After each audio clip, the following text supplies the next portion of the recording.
dan hanya sekitar 5% saja pasukan Spanyol yang ada saat itu. Jadi sebagian besar yang ikut menyerang itu malah orang-orang pribumi dari Amerika yang membantu pasukan Spanyol. Dalam hal ini pasukan Spanyol memanfaatkan dendam yang ada. Jadi agama Aztec, agama orang-orang Aztec itu sangat dipengaruhi oleh pengorbanan, termasuk pengorbanan manusia ya. Jadi untuk pengorbanan manusia itu mereka tidak bisa mengorbankan istilahnya bangsanya sendiri. Jadi yang boleh dikorbankan hanyalah musuh yang tertangkap dalam perang. Jadi mereka ya, Aztec itu kekuasaannya luas tapi musuhnya juga banyak sebenarnya.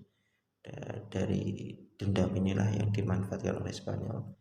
Kenapa mereka bisa ikut Spanyol? Ya hanya sedikit itu, karena mereka melihat istilahnya apa ya, keajaiban atau mungkin magic, sihir Spanyol, teknologi yang mereka tidak dapat saat itu, yaitu seperti meriam ataupun senjata api ya. Dengan melihat keajaiban itu mereka jadi berani. Dan awalnya juga sebenarnya Spanyol juga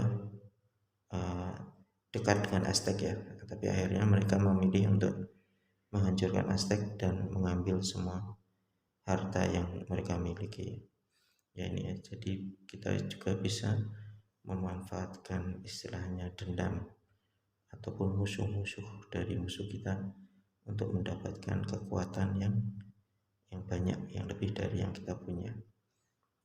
Terus Nazi itu dari Jerman.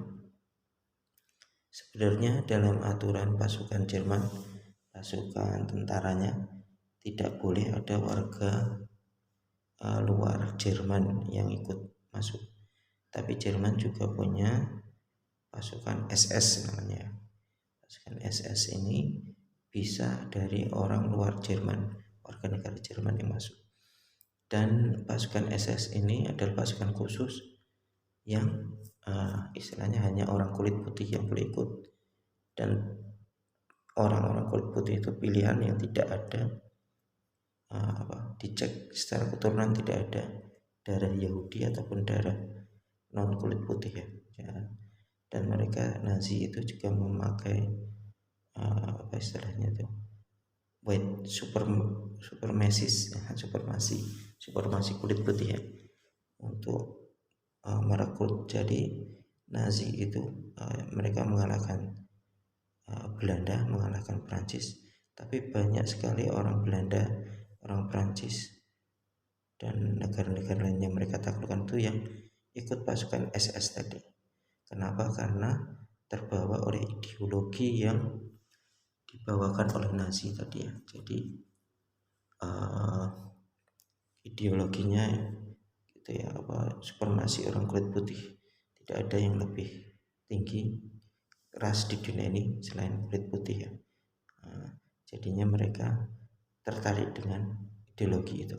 Dan sebagai contoh saja, saat Indonesia diserang oleh Belanda dalam agresi Belanda 1 dan 2, sebenarnya banyak juga orang pasukan Belanda yang dulunya adalah pasukan SS dari Nazi ini. Kenapa mereka direkrut? Karena pengalaman militernya ya.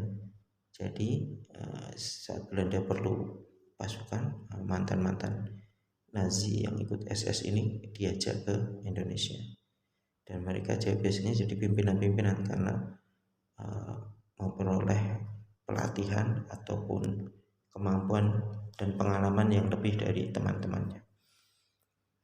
Jadi dalam hal ini Nazi menggunakan ideologi untuk merekrut, menambah kekuatannya, dan karena ditaklukkan dia menyebarkan ideologinya supaya mendukung gerakannya atau mendukung perjuangan tadi dari ideologi tadi. Ini dari Nazi tadi. Terus kalau Mongol juga memiliki strategi yang sama. Sebagai contohnya saat Mongol menyerang Jawa itu ya, sebenarnya menyerang Singosari ya, rencananya menyerang Singosari dan akhirnya menghancurkan Kediri. Orang Mongol asli yang ikut di situ tuh bisa dibilang minimal hanya pimpinan-pimpinannya saja, dan sebagian besar pasukan itu orang-orang Cina atau suku Han ya, dari Cina. Kenapa begitu? Karena mereka setelah berkuasa, ya, pertama Mongol memang menakutkan, kedua jadi kalau melawan ataupun saat diajak untuk bergabung di pasukannya tidak mau, itu bisa dihancurkan ya. Jadi, dan selain itu mereka juga menjanjikan dengan rampasan perang yang kalau berhasil ataupun gaji sebagai pasukannya. Jadinya selain takut, mereka pasukan itu juga tertarik dengan harta yang akan didapatkan nanti setelah menang, dan ini berhasil melipat gandakan kekuatan Mongol ya. Jadi saat Mongol juga seperti tadi ke negara-negara Islam, Baghdad, Khwarizmi ya, itu juga sudah dibantu oleh banyak sekali orang Han Cina ataupun orang-orang Uighur juga ya. Jadi semua bangsa yang mereka taklukkan dipaksa untuk membantu mereka. Ini yang dilakukan Mongol juga. Ini yang dinamakan menciptakan sesuatu dari ketiadaan. Contoh lagi di masa kini, waralaba jadi atau franchise. Jadi yang kita lakukan sebagai pemilik franchise harus membangun, selain perizinan, membangun nama besar ya. Setelah itu akan banyak orang yang ikut, dananya dari orang-orang yang ikut waralaba tadi, kita tinggal istilahnya itu menjual nama saja. Ini contoh dari strategi nomor 7 masa kini. Terus Nikola itu perusahaan Amerika yang menjanjikan truk listrik. Tapi pada kenyataannya sampai sekarang belum terbukti, dan dia berhasil mendapatkan dana banyak itu dengan membuat iklan yang menarik. Iklannya ada truk yang bisa jalan ya, truk listrik yang bisa jalan, padahal sebenarnya itu di jalan menurun. Dengan editing yang bagus seakan-akan di jalan datar ya, padahal truknya memang glondor istilah Jawanya, di jalan menurun. Terus dilaporkan, dimasukkan ke dalam istilahnya presentasinya ya. Akhirnya banyak mendapat dana yang banyak. Ini sekarang pendirinya sedang mendapatkan banyak mendapatkan tuntutan ya.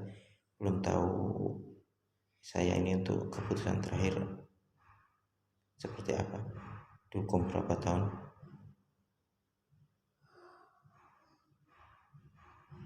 Terus yang terakhir yaitu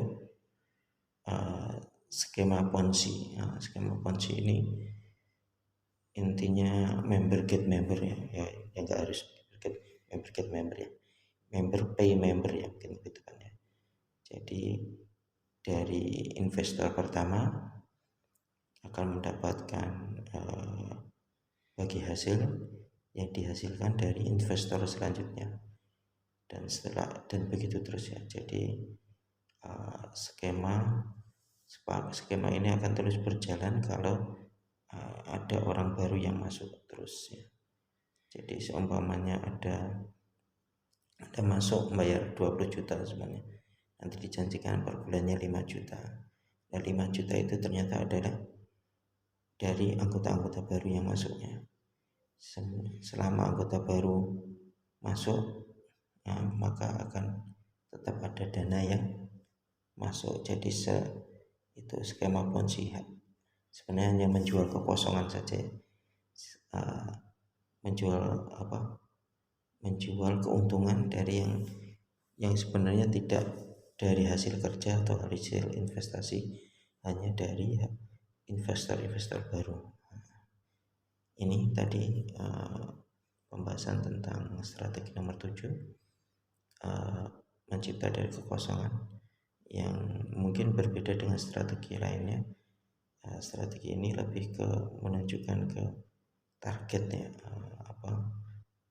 jadi kreativitas masing-masing untuk mencapai ini ya. Bagaimana kita bisa melihat menunjukkan diri lebih kuat, bagaimana kita bisa mendapatkan orang atau mungkin dana dengan cara cepat, itu. Jadi mungkin bisa dilaksanakan dan kreativitas masing-masing. Itu saja dari saya. Terima kasih. Assalamualaikum warahmatullahi wabarakatuh.